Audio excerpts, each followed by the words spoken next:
নমস্কার বন্ধুরা, আমার চ্যানেলে তোমাদের সকলকে স্বাগত জানিয়ে আজকে কালী পুজোর একটা ছোট্ট ভিডিও তোমাদের সঙ্গে শেয়ার করতে চলে এসেছি। ভিডিও শুরুতেই দেখলে আমি ঢাক বাজানোর চেষ্টা করলাম, কিন্তু বন্ধুরা আমি সফল হইনি।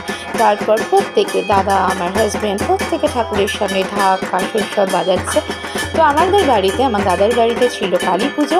তো সেই পুজোর সমস্ত আয়োজন, সেই পুজোর সমস্ত কিছুই আজকে তোমাদের সামনে আমি শেয়ার করতে চলে এসেছি। আশা করি তোমাদের ভালো লাগবে। আমাবস্যা কিন্তু সন্ধেবেলা পড়লেও রক্ষাকালী পুজো বলে রাত্রে করতে হয়। পুজোর সময় ছিল রাত 1টা। তো সেই সময় সমস্ত কিছু আয়োজন একটু একটু করে যতটা পেরেছি তোলার চেষ্টা করেছি।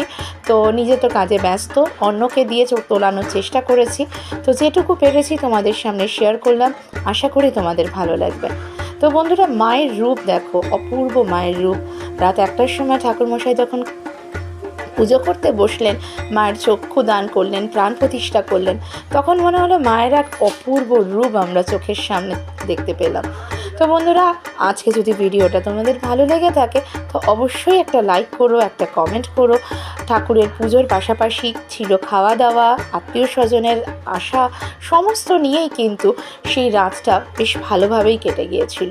সবথেকে ভালো লেগেছিল হচ্ছে ঠাকুরের পুজোর পাশাপাশি যে আমি এতটা ঠাকুরকে আমার মতন করে পুজো দিতে পেরেছি। ছিল দাদার বাড়ির পুজো, কিন্তু সমস্ত কিছু আয়োজন আমি আর এক দিদি মিলে করেছি। খুব ভালো লাগলো কিন্তু বন্ধুরা। এই সময় বা যেই সময়টা আমার মনটা নানা কিছু সমস্যা নিয়ে জর্জরিত, সেই সময় মায়ের পুজো দিয়ে না নিজের মনটাকে আমি একদম শান্তিতে ভরিয়ে তুললাম। তো দেখো, একে একে মায়ের পুজো, 108টা প্রদীপ জ্বালানো, যজ্ঞ, আরতি, সমস্ত কিছু তোমাদের সামনে আমি শেয়ার করছি। তো বন্ধুরা, প্লিজ আমাকে সাপোর্ট করো, আমার চ্যানেলটাকে পাশে থেকো। আর নতুন বন্ধুরা যদি আজকে আসো তাহলে অবশ্যই আমার এই ভিডিওটা যদি দেখো তাহলে অবশ্যই আমার চ্যানেলটাকে সাবস্ক্রাইব করে দেওয়ার অনুরোধ রইল। পাশে থাকা বেল নোটিফিকেশানটাকে অবশ্যই অন করে রেখো, তাহলে রোজের রোজ যে কোনো ভিডিও হোক, রেসিপি হোক, সেগুলো তোমাদের কাছে সবার আগে পৌঁছে যাবে।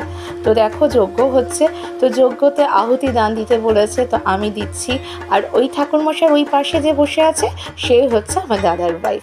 তো সবাই মিলে আমরা আহুতি দিচ্ছি। খুব সুন্দরভাবে সারা রাত কেটে গেল।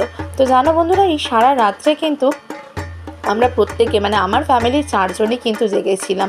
তো আমি পুজোর অনেক নিয়মই জানি না, তো আমি এই প্রথম দেখলাম কালী পুজো, নিজের হাতে প্রথম করলাম।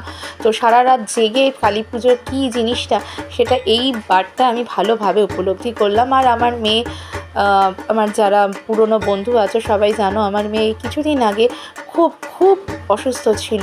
তো সেই একটা মানসিক বা সেই একটা মনের আশা পূরণ করার জন্য আমার মাকে আমি মন ভরে পুজো দিলাম। মা না থাকলে আমার মেয়েকে আমি এত তাড়াতাড়ি সুস্থ করে আনতেই পারতাম না। তো আর একটা জিনিস আমি নতুন দেখলাম, সেটা হচ্ছে এই পুরো এরকম গোটা নারকেল, খোসা শুদ্ধ গোটা নারকেল যোগ করতে দিল।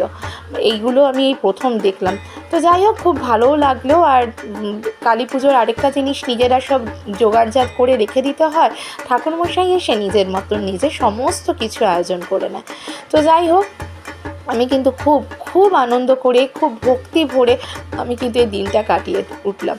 দেখো, এই করতে করতে কিন্তু পুজো একেবারে শেষ।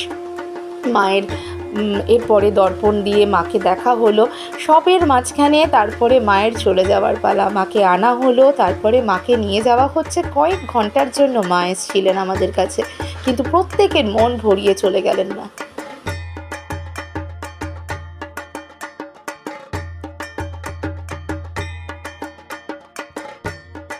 এরপর কিন্তু মায়ের বিসর্জনের পালা। সব কিছু হয়ে গেল, মাকে বরণ করে মাকে আবার নিয়ে যাওয়া হচ্ছে। তো বন্ধুরা, আমার কাছে কিন্তু সমস্ত ভিডিও নেই, তো যেটুকখানি করে আমি পেরেছি তো সেইটুকখানি তোমাদের সঙ্গে শেয়ার করেছি। আর এই দেখো, ঘট মাথায় রয়েছে আমার দাদা। তো এই দাদার বাড়িতেই পুজো ছিল।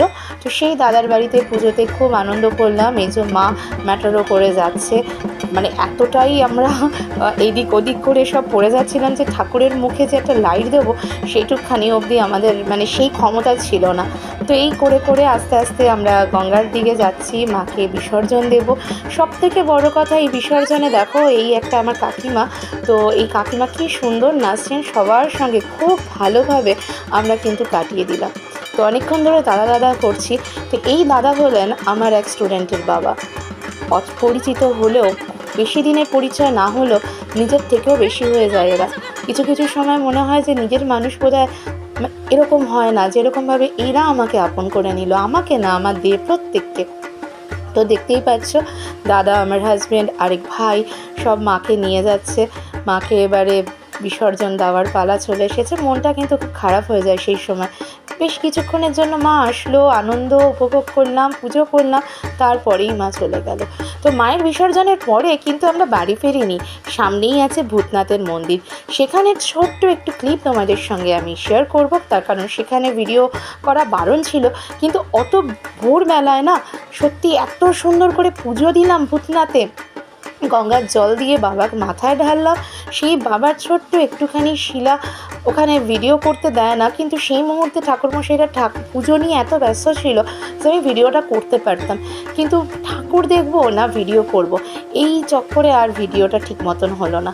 তো বন্ধুরা, আজকের এই কালী পুজোর ছোট্ট ভিডিওটা তোমাদের কেমন লাগলো অবশ্যই কিন্তু আমাকে একটা ছোট্ট কমেন্ট করে জানিও। সকলে ভালো থেকো, মা যেন সকলের সব মনস্কামনা পূরণ করে। সবাই ভালো থেকো, হাসি খুশি থেকো আর আনন্দে থেকো। তো মায়ের তো পুজো হয়ে গেল, আমার ভিডিওটাও শেষ করলাম। আর এই দেখো সেই ভূতনাথের মন্দির, এখানে যেখানে ভিড় দেখছো, এখানে নন্দী, এটা পুরো রূপোর নন্দী, জানো বন্ধুরা। আর এরপরে দেখো যেখানে ওই ভেতরে এই যে দেখো হাত দিয়ে সরাচ্ছে, তো সেখানেই রয়েছে হচ্ছে বাবার লিঙ্গ। সত্যি কথা বলতে ওখানে ভিডিও করতে দেয় না, আর আমি ঠিক সেই সময়ই আমি আমার মেয়েকে বললাম, বাবা তুই আগে ঠাকুর দেখ, তারপরে ভিডিও করিস। এটাই বোধহয় ঠাকুরের ছলনা।